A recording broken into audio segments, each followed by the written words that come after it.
We will now examine the extensive fabrications and deceptions promoted by NASA and other space agencies that have constructed a completely fictitious narrative and framework of cosmology and the Earth. The first moon landing event occurred on July 20th, 1969, when NASA's Apollo 11 mission allegedly landed astronauts Neil Armstrong and Buzz Aldrin on the lunar surface, while Michael Collins orbited above in the command module. The official story states that Neil Armstrong became the first human to step onto the moon, followed by Buzz Aldrin. Let us first explore the significant events and key figures that contributed to the inaugural moon landing and subsequent developments. We will then address many concerns regarding the authenticity of this historical event. This will sharpen our discernment and help expose this elaborate psyop that, as of recording this, diverts into itself an astonishing $72 million per day in taxpayer funding. Soon after their historic mission, all 3 astronauts of Apollo 11 resigned. The image from their first television press conference below captures their somber expressions and reflects the overall atmosphere of this mysterious interview. A stark contrast to the jubilation one would surely expect based on one of mankind's greatest achievements in history. The astronauts' reluctant replies and uneasy behavior, coupled with an atmosphere that many perceive as incredulous, render the interview quite a mystery, resembling a calamity rather than a celebration of 3 men brimming with pride and enthusiasm. James Webb, NASA's top official, unexpectedly resigned just days before the first Apollo mission launched. This departure was unexplained, and came at a time when he was on the verge of witnessing what would have been the pinnacle of his professional career. An interesting photograph from 1965 shows NASA's George Mueller, on the right, visiting the MGM studio, where film producer Stanley Kubrick, second from the right, was preparing to shoot the famous space movie 2001: A Space Odyssey. Also visible in the photograph are Arthur C. Clarke in the middle, a British science fiction writer, and Professor Teofilo Tabanera of the Argentine Space Concession following behind. Many find this photograph to further assert a studio-based moon landing. All original Apollo 11 slow-scan television tapes, which allegedly contained the raw footage and telemetry data of the 1969 moon landing, remain entirely lost to this day. Even more suspicious, NASA later erased and recorded over other key tapes that allegedly held the original high-quality video recordings of the moonwalk, citing a supposed shortage of magnetic tapes during the 1970s and 1980s. With its substantial resources and government backing, how could NASA face difficulties in procuring magnetic tapes to safeguard the epic footage of their first lunar voyage? The loss of such critical historical material is all the more perplexing. Surely public or private entities could have even donated magnetic tapes to preserve this historic achievement. Many publicly available photos, allegedly taken from the lunar surface, intentionally obscure the true source of light, rendering it completely blocked out from view. This consistent pattern, where a strong light source is present in almost all similar photographs, clearly obscures the true origin of the illumination, whether it is truly the sun or artificial stage lighting. This deliberate obfuscation fuels further speculation about the actual source of light in these photographs. We also find instances where an astronaut's suit is brightly lit, even though it is on the side opposite from the sun and completely shadowed by the lunar module. This discrepancy raises questions about how the rear side of the lunar lander and the astronaut can appear fully illuminated while also being fully engulfed in the lander's shadow, given that the sun is the only light source that should be on the moon. Another obvious example of the presence of multiple light sources in these photographs is evidenced by the extreme difference in shadow directions. The significantly divergent shadow directions cannot be simply attributed to an optical illusion of perspective, as many NASA supporters posit. especially to the degree of divergence we see. Another highly scrutinized aspect of the 1969 lunar module's descent onto the Moon's surface is the complete absence of a blast crater or any disturbance beneath its landing site. The thruster of the module was said to produce 10,000 pounds of thrust, while, again, no imprint, scorching, or any remnant whatsoever of this unimaginable heat and thrust was left under the lunar module, not even dust or debris on the landing pads. Further evidence that the 1972 moon landing was an elaborate hoax, as well as the 1969 moon landing, is found in an image that captures raindrops, each forming streaks of identical length due to the camera's shutter speed, perfectly aligned and descending at identical angles. This was NASA's very last photograph taken from the moon. Was the studio production rained out, so to speak? As many are aware, an endless multitude of collective evidence could be presented to challenge the authenticity of the moon landings, yet such an in-depth analysis lies beyond the scope of our overall goal. The moon landing controversy alone would span numerous volumes, given the extensive information available and all of the skeptical hindsight we have accumulated up to modern day. A leaked videotape from the Apollo 11 mission shows the 3 astronauts using the command module's circular window to fabricate false images of a spherical Earth. They also used a sheet of paper to create the illusion of a terminator line, which marks the division between night and day. By darkening the cabin lights, the exterior walls of the window mimicked the blackness of space, thus producing the illusion of a spherical Earth captured from a distance. The astronauts captured only a small portion of the Earth through the circular window, where clouds mingled with land, producing these misleading images. Recordings of their communications with Mission Control discuss, quote, refining the realism of images in post-production. Most important, the command module's circular window was deliberately used to crop more of the Earth's surface from view. These deceptively cropped images imply that more of the Earth was not captured outside of the circular window. Consider the implications here. We have been taught that Earth is spherical, but a complete, unobstructed image of Earth was never captured from the command module. Instead, what we see is only a partial view of Earth, framed by the command module's circular window, and artificially enhanced with a simulated terminator line to increase realism. Many public images that purport to show the Earth from the moon's surface have been exposed as fallacious composites created by superimposing falsely produced photographs of a spherical Earth onto separate photographs of a lunar surface. The credibility of NASA imagery is further called into question by an interview with NASA's senior program analyst who is responsible for creating Blue Marble 2.0. Robert Simon states that complete photographs of Earth do not exist. What we see are digitally crafted composites. He further adds, it is photoshopped, but it has to be. Images of Earth are constructed using datasets, multiple strips of satellite images pieced together to produce what appears to be a realistic depiction of Earth.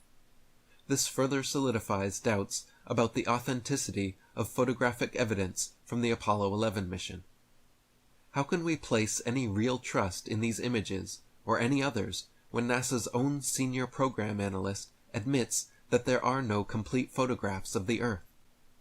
The Telegraph, on August 29, 2009, reported, curators at Amsterdam's Rijksmuseum, where the rock has attracted tens of thousands of visitors each year, discovered that the lunar rock, valued at 308,000 pounds, was in fact petrified wood. The rock was given to Willem Dries, a former Dutch leader, during a global tour by Neil Armstrong, Michael Collins, and Edwin Buzz Aldrin, following their moon mission 50 years ago. NASA gave moon rocks to more than 100 countries following lunar missions in 1969 and the 1970s. The United States Embassy in The Hague is carrying out an investigation into the affair. Are you aware that every NASA rocket launch in history follows an arcing trajectory curving back down toward the vast expanse of the ocean, rather than actually ascending into space? To date, no space agency has ever presented video evidence of a rocket ascending in a continued vertical trajectory beyond low Earth orbit and into deep space. This absence of footage is attributed to our new understanding that a direct upward course would expose the boundary of our contained world upon contact. This continued practice should now begin to reveal that NASA and other space agencies only create the appearance of rockets heading into space. In reality, their trajectories always curve downward soon after launch, eventually returning to Earth, consistently over the open ocean, as observed in every rocket launch in history. The only exception to this were the rockets involved in Operation Fishbowl, mentioned earlier, which were part of an effort to investigate the limits of the Earth's upper bounds through a series of detonations impacting against it. This consistent practice prevents extended observation of the rocket's true trajectory, leaving unresolved whether the rocket is actually heading into outer space or merely arcing toward a predetermined splashdown in the ocean, thereby perpetuating a deceptive portrayal of an authentic space launch. This notable omission is difficult to rationalize, especially considering that since 1969, not a single space agency has documented such an event. Video recordings of launches always terminate shortly after liftoff, just as the rocket begins its predictable downward trajectory toward the ocean. We might begin to realize that the only thing ever sent to space has been our imagination. Throughout the history of space exploration, the release of an uninterrupted video capturing a rocket's complete ascent into space could have decisively demonstrated that no physical barrier hinders access to space. Such evidence would have dispelled any notion that rockets are merely returning to restricted ocean areas as part of a deceptive act. This oversight is as hard to believe as an architect designing a skyscraper without including elevators, a fundamental element inexplicably absent from the records of space exploration and rocket launch history.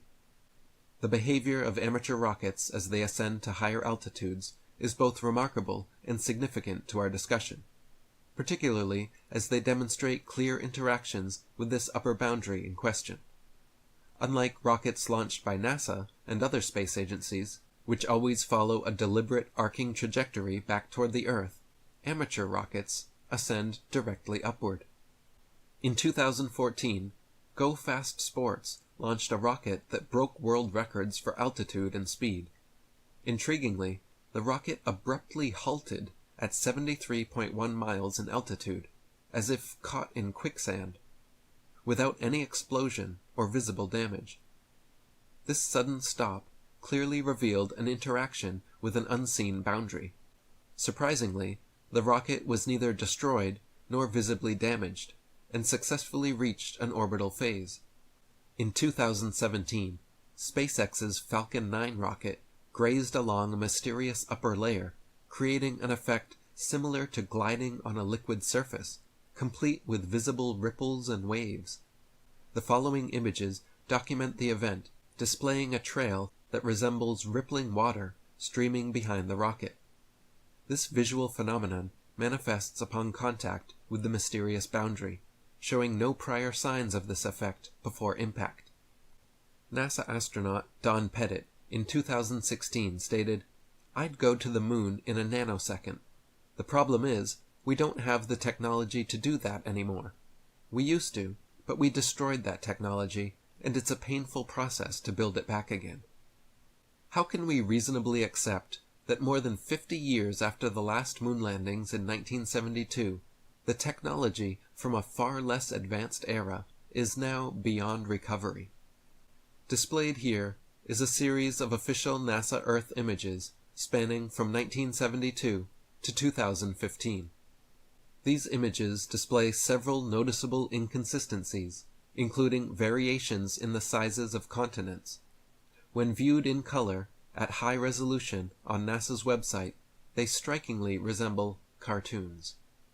In countless video interviews, allegedly from the International Space Station, female astronauts are clearly seen to have their hair rigidly set, presumably by hairspray, as it springs back to its original position with each movement of their head.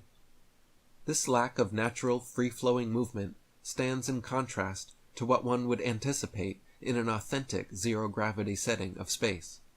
Despite several rigorous head movements, the astronaut's hair snaps back to its original position from the start of the interview, as if it were on springs, instead of drifting freely as one would surely anticipate in the zero-gravity environment of space. Why would there be a need to orchestrate such an effect when untethered, free-floating hair would naturally occur in a low-gravity setting? If stray hair were a practical concern, simple solutions such as wearing a NASA-branded hat or tying the hair back in a bun or ponytail would suffice. Instead, NASA constructs the illusion of a weightless environment in a way that is so unconvincing even a child would question its authenticity. Numerous instances have been documented in publicly available videos where air bubbles emerge from astronauts' suits during alleged spacewalks on the ISS. Additionally, reflections in astronauts' visors reveal a scuba diver complete with an oxygen tank operating a video camera. On July 16, 2013, an astronaut's helmet filled up with water during an alleged spacewalk, involving Italian astronaut Luca Parmitano. This clearly reveals that spacewalks are not from space, but quite evidently from NASA's Neutral Buoyancy Laboratory in Houston, Texas. This massive underwater training facility, housing an ISS replica, is designed to simulate the zero-gravity environment of space. Many public NASA videos display unmistakable anomalies. The following appears to show a genuine video interview from the ISS. However, a subsequent extended video glitch clearly exposes the use of a separate video layer onto which the astronauts have been superimposed onto a separate ISS video layer background. Many public ISS video interviews clearly show outlines and impressions of harness wires on astronauts' clothing, particularly during stunts such as rolls or flips, clearly indicating their use for artificial support. In other videos, these harnesses are left visible, assuming a failure of video editing techniques intended to conceal them. While our low-resolution images may not clearly reveal these details, the abundance of online videos makes the deception unmistakably evident. On August 23, 2023, India supposedly landed on the moon. As expected, the public only sees the initial launch footage from this significant lunar mission. Live coverage was immediately discontinued moments thereafter. This again demonstrates that, to this day, there is no continuous video documentation available of any journey to the moon, even in our most modern technological era in history. Incredible video footage that would have captivated audiences worldwide remains mysteriously unreleased. Subsequently, the only photographic or video representations of the lunar lander and command module released later to the public, and not live, were poorly produced computer-generated images of merely cartoon quality at best. Accompanying these were low-resolution and dubious short video clips showing the module hovering over the moon, characterized by unsteady and very poor frame rates. The following official images are from the Chandrayaan-3 mission that purport to evidence this voyage to the moon that once again a child can quickly discern as entirely fallacious. Remarkable, given that this is all that is provided to us during an era of unparalleled technology. In January 2019 and June 2024, the Chinese Space Agency allegedly landed their probes on the moon. For both of these missions, the public was only shown the launch, with no subsequent video footage of the journey to the moon or images of the Earth during the ascent into space. Given China's status as a technology powerhouse, the absence of visual documentation and coverage from these missions is confounding. The only visuals provided were generic scenes from a mission control room filled with applause. All available images and videos, including those purporting to show the lunar lander on the moon, are of such poor computer-generated quality that even the least discerning eye can quickly recognize their inauthenticity. The few images provided that depict the moon's surface lack any semblance of authenticity, even at first glance. Can we finally confront the reality of our blind and trusting acquiescence to such deceitful fabrications? We have become too complacent, settling for the absolute minimum, a fleeting headline, the sight of a rocket climbing the sky, and a handful of dubious images alleged as evidence. This is an affront to the public's intelligence, and their entitlement as taxpayers to an acceptable level of proof of such alleged monumental space endeavors. Could our enchantment with the concept of outer space play a part, fueled by dreams of moon bases and interstellar tourism? Is it the allure of space exploration, amplified by the science fiction of Hollywood, that has us so blindly trusting to believe such sparse evidence without innate skepticism? The topic of extraterrestrial life and unidentified flying objects is so vast and multifaceted that it could be the focus of innumerable volumes. Public fascination with aliens and UFOs surged in the mid-20th century, notably with events such as the Roswell, New Mexico incident and the mysteries surrounding Area 51. This surge was rather timely, coinciding perfectly with the dawn of space exploration. This captivation has endured, continually fueled by a proliferation of space and alien-themed films, along with a continuing cultural preoccupation with UFOs and aliens. Is it possible that the concept of aliens and UFOs was entirely fabricated and propagated to lend further credibility to the existence of outer space? Should a boundary around our Earth be confirmed, as we intend to demonstrate, the entire notion of aliens and UFOs would immediately become purely fictional and obsolete. I believe that any legitimate reports of UFOs or mysterious aerial events which are not based on unsubstantiated claims or ambiguous videos are potentially orchestrated by space agencies like NASA. This is done to promote and reinforce the concept of infinite space, entirely contrary to our contained system, which was discovered. Given NASA's extensive budget, it is certainly possible that considerable resources could be allocated to deceptively stage and simulate encounters or incidents with aliens and UFOs, past, present, and in the future, as part of a broader agenda. Such an agenda could be crafted to effectively unify the world's population by staging a manufactured crisis, specifically a fake alien incident of sorts that necessitates worldwide unity. This would lay the necessary groundwork for creating a single worldwide government and possibly a universal currency, a planned agenda that many have warned of for decades. This could expand the role of an existing international organization such as the United Nations to become the world government, paving the way for a new world order. Historically implemented by rulers and governments for centuries, this is known as order out of chaos. It involves deliberately creating a crisis to force a pre-planned resolution when people are most desperate for it.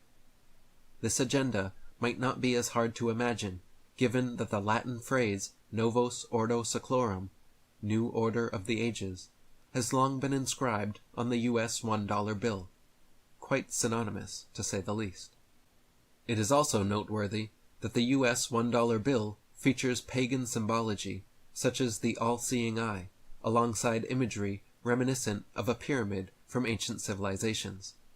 What connection could possibly exist between the United States, ancient pagan cultures, and the all-seeing eye that continues to persist on the US $1 bill to this day? When will we acknowledge the growing evidence of a grand and carefully crafted deception? To what extent are we willing to ignore our intuition, logic, common sense, and reason merely to conform to popular consensus, go with the flow, or avoid confronting internal conflicts and thereby deny deeper truths? It should become clear that the concept of outer space has been entirely fabricated with a discernible motive.